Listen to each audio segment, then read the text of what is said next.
Qui se soucie des Afghans et des Afghanes à l'heure où le fracas des bombes résonne? Le silence imposé par les talibans à leur peuple n'assourdit plus personne ou presque par ici.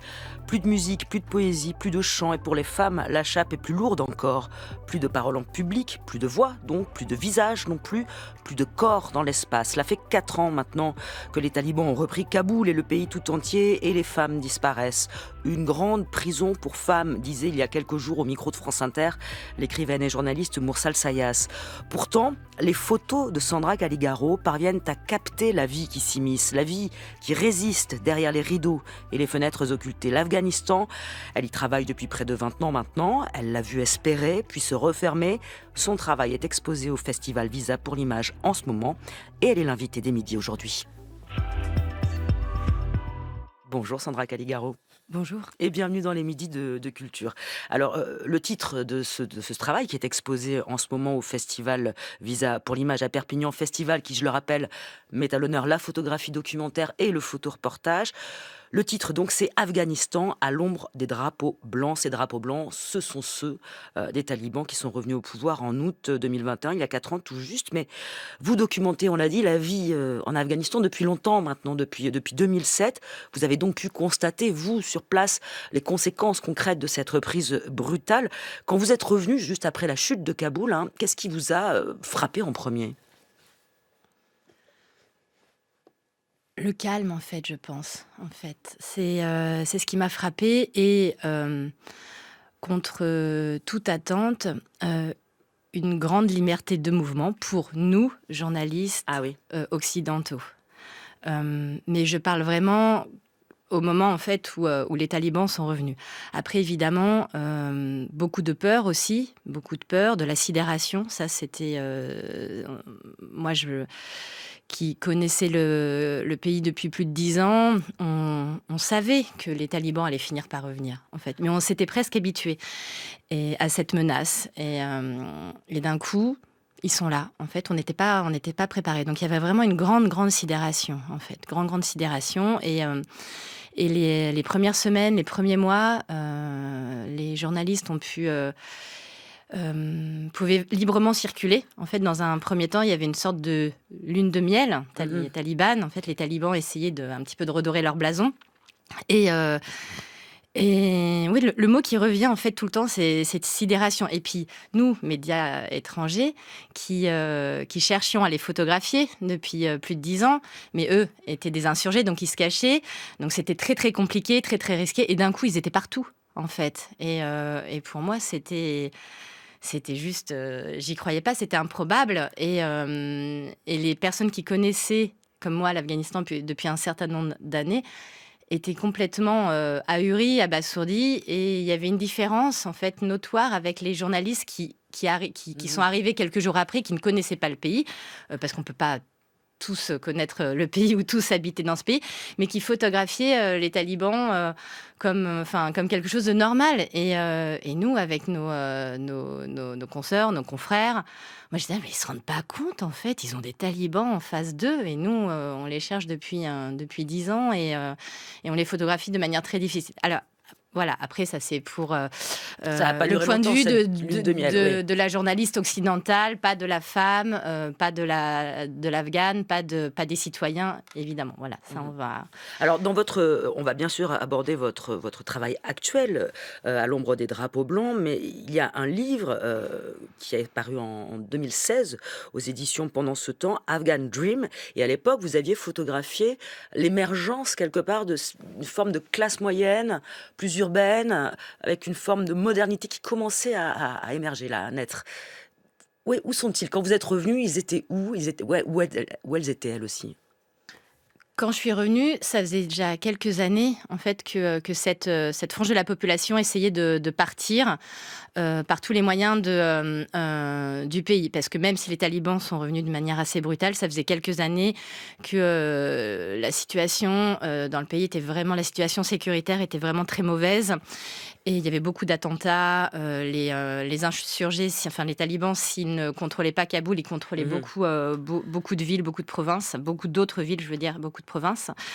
Donc ils étaient déjà, en fait, sur le départ ou à essayer de partir. J'étais pas là, en fait, physiquement à Kaboul pendant la chute, le 15 août 2021, mais avec d'autres journalistes qui étaient à l'étranger à cette période-là, on a fait des listes qu'on a essayé de les faire sortir, toutes les personnes que j'avais photographiées ou que je connaissais, les fixeurs, nos collaborateurs. Donc, ils étaient déjà en partie, quand je reviens, ils sont en partie plus là déjà, depuis soit plusieurs années, plusieurs mois, voire quelques années, ou depuis quelques jours. En tout cas, l'arrivée comme ça à Kaboul des talibans met un coup d'arrêt complet à cette émergence-là d'une génération qui aurait pu aller vers une forme de libéralisme. Exactement. Et puis, de toute manière, même ceux qui sont présents ne peuvent plus vivre du tout de la manière dont ils vivaient pendant... on peut pas dire 20 ans, parce que le temps que la classe moyenne, en fait, que cette classe moyenne émerge, mais pendant une petite dizaine d'années, à Kaboul, je sais que c'est étrange de dire ça, mais il y avait une relative liberté pour les jeunes gens, pour les citadins et pour les femmes aussi. Tout ça s'est évidemment arrêté à partir dès le 15 août 2021. Alors, de quelle façon vous avez abordé la situation telle que vous la trouvez quand vous arrivez en août 2021 ? Est-ce que quelque chose a changé dans votre façon de travailler, d'aborder les gens que vous rencontrez ? Oui, la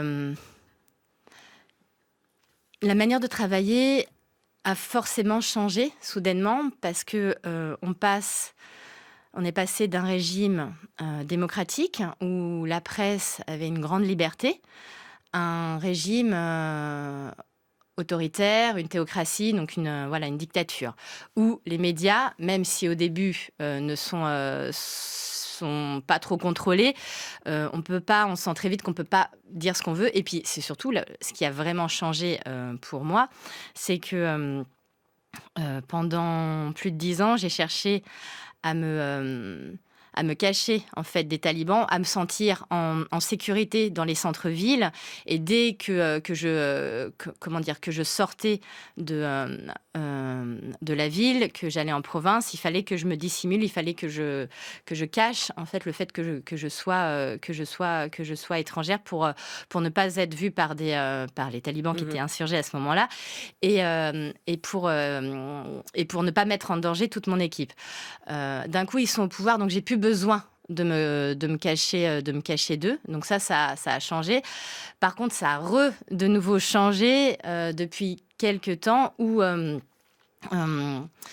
où les journalistes n'ont plus d'accréditation, en fait. Enfin, très peu d'accréditation de travail. C'est très difficile aujourd'hui de travailler de manière officielle comme journaliste, comme photographe, comme personne affiliée à des médias.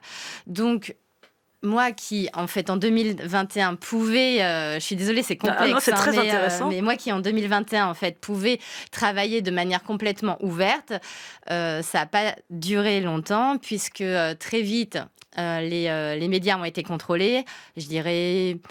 une année et demie après leur arrivée environ. Et maintenant, en fait, si je travaille dans la plus grande discrétion... En fait, et ça dépend, parce que les dernières fois, en fait, pour réaliser le travail qui est exposé à Visa, par exemple, j'ai pas eu d'accréditation de travail. En fait, je l'ai même pas demandé, parce que je savais que j'ai risqué de pas l'avoir, et pour ne pas mettre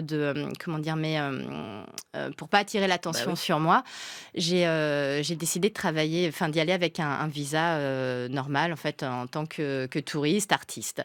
Je me suis signalée aux autorités, mais en disant que je faisais des photos de la ville, que je réalisais un portrait de la ville, donc ce qui n'était pas tout à fait faux. Un second portrait de la ville qui venait en fait en lien, en fait, comme un second chapitre d'un premier portrait que j'avais réalisé 10 ans auparavant, qui montrait le pays pendant le régime démocratique, et donc sous influence occidentale, américaine, etc. Et donc, j'ai dit que je venais réaliser un sujet, en fait, un portrait de cette ville, maintenant qu'elle avait changé que le régime avait changé.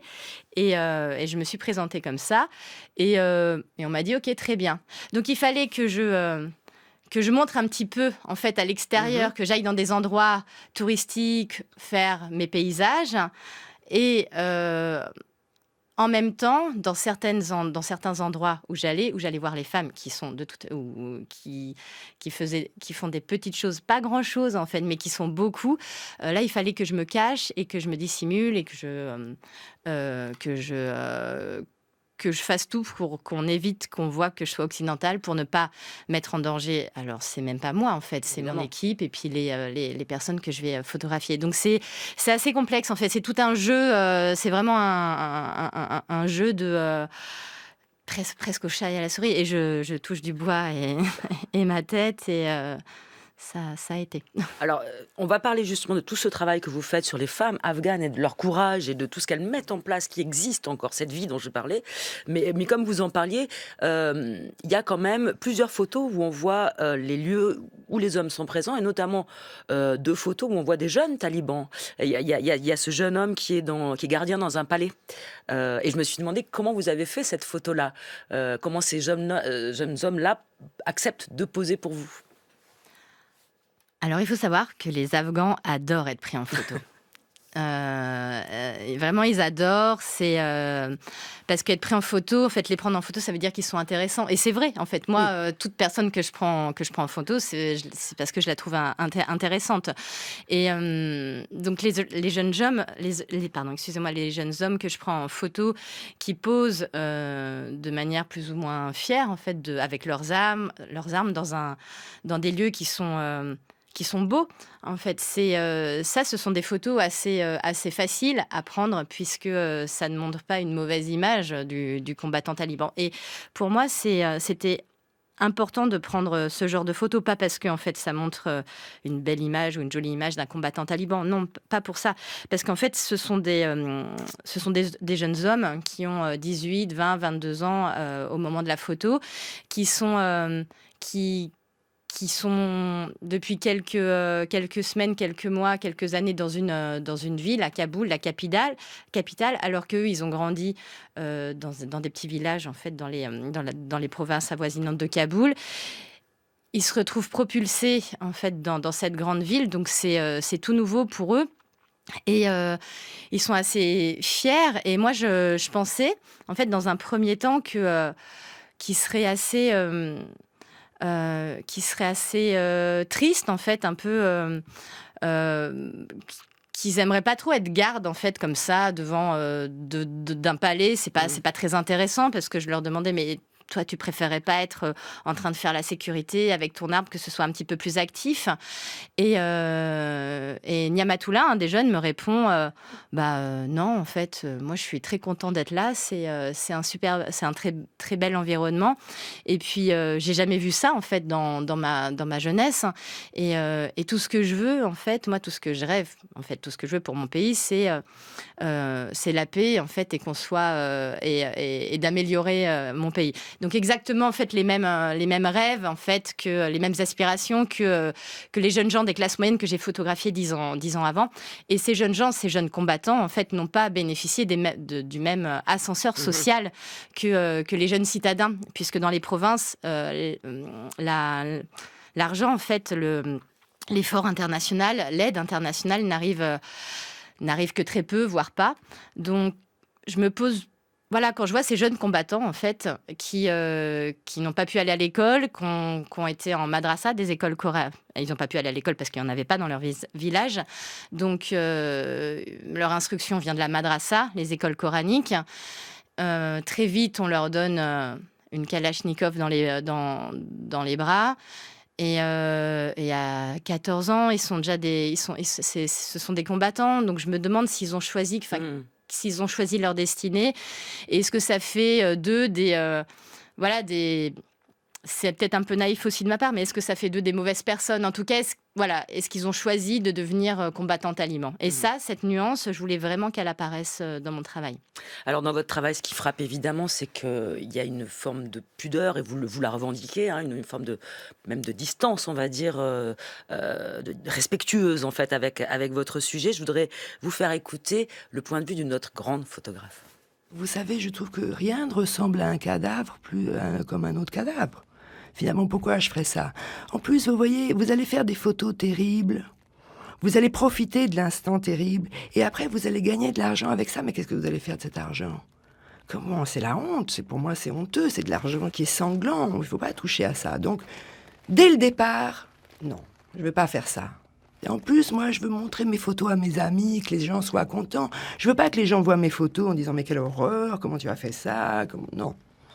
Je veux que les gens disent « Ah ben oui, ça aussi, ça existe. » Non, il n'y a pas de sang dans ces photos. Il y a une photo d'un franc-tireur qui a été touché, qui est couché par terre, et il y a une flaque de sang à côté de lui. Mais un photographe d'aujourd'hui, il s'approcherait du cadavre. Peut-être qu'il ferait la tache de sang en gros, et ça serait publié dans Match, et ils aiment ces trucs un peu d'horreur, ce petit mélange, vous voyez, qui est particulièrement obscène.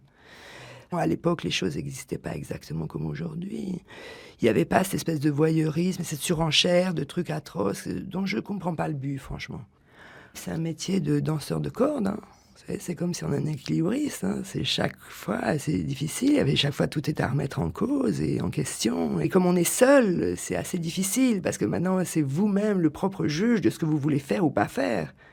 Donc, à mon avis, enfin pour moi-même en tout cas, je trouve qu'il faut avoir une position morale assez stricte. Non, ça, vous ne faites pas. Non.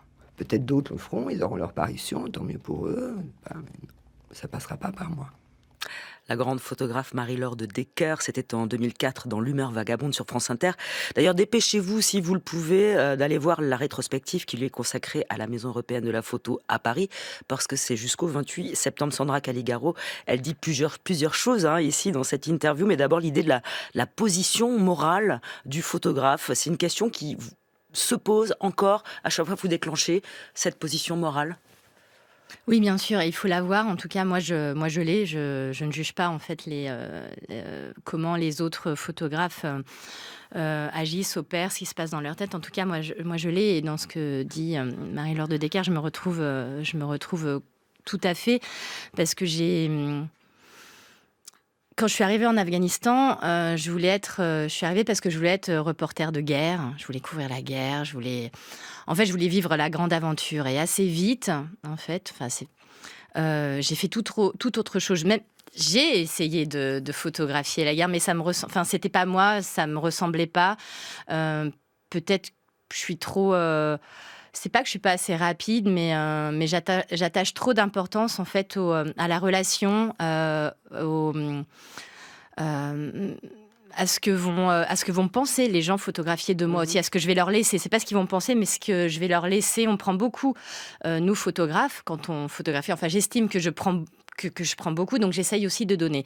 Et que moi, en fait, pendant le temps de la prise de vue, que les personnes photographiées aient passé aussi, qu'ils aient retenu quelque chose de cette rencontre, même si elle dure des fois quelques secondes. Mais là où je me reconnais beaucoup, c'est sur le caractère en fait qui peut être obscène de la guerre et de la manière de photographier et de la manière qu'on pourrait photographier quelque chose qui est loin de nous et qu'on se permettrait pas si on était à côté, enfin si c'était chez nous.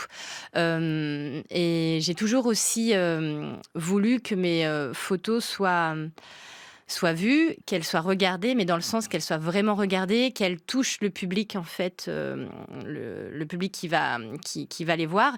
Et je pense que pour toucher un public, faut qu'il puisse s'apparenter. C'est pas avec de l'ultra-violence qu'on se reconnaît dans une image. Après, moi, j'ai toujours photographié beaucoup plus les émotions que les faits eux-mêmes, même si en fait via les émotions on peut raconter beaucoup. Et puis même si mon travail est un travail documentaire, donc il y a toujours en fait un environnement qui est là, mais vraiment j'ai voulu tout mon travail en fait essaye de se battre contre cette facilité de la guerre, de la violence, du chaos, de la pauvreté, et j'ai vraiment essayé de m'éloigner en fait autant que possible de ce caractère en fait que je trouve vraiment que je peux trouver obscène. En tout cas, moi, dans ma manière de photographier. Là, ce que vous avez photographié, forcément, ce sont beaucoup d'intérieurs, puisqu'on vous comme vous l'avez dit, quand vous allez photographier des femmes, elles sont cloîtrées, on va dire. Et c'est là, finalement, où elles trouvent une forme de liberté, parce qu'alors c'est incroyable. Elles ont des écoles clandestines, puisqu'on va le répéter, mais les jeunes filles n'ont plus accès à l'éducation. Elles ont des salons de beauté clandestins. Elles ont des endroits où elles font de l'art ensemble. C'est incroyable. Et vous arrivez à montrer ça. Et je me suis posé la question de comment rendre l'intensité quand même de cette expérience à travers ce cadre qui est intime et quelque part un peu simple en fait, d'une vie quotidienne. Comme vous dites, il n'y a pas forcément un acte devant l'écran, devant l'objectif.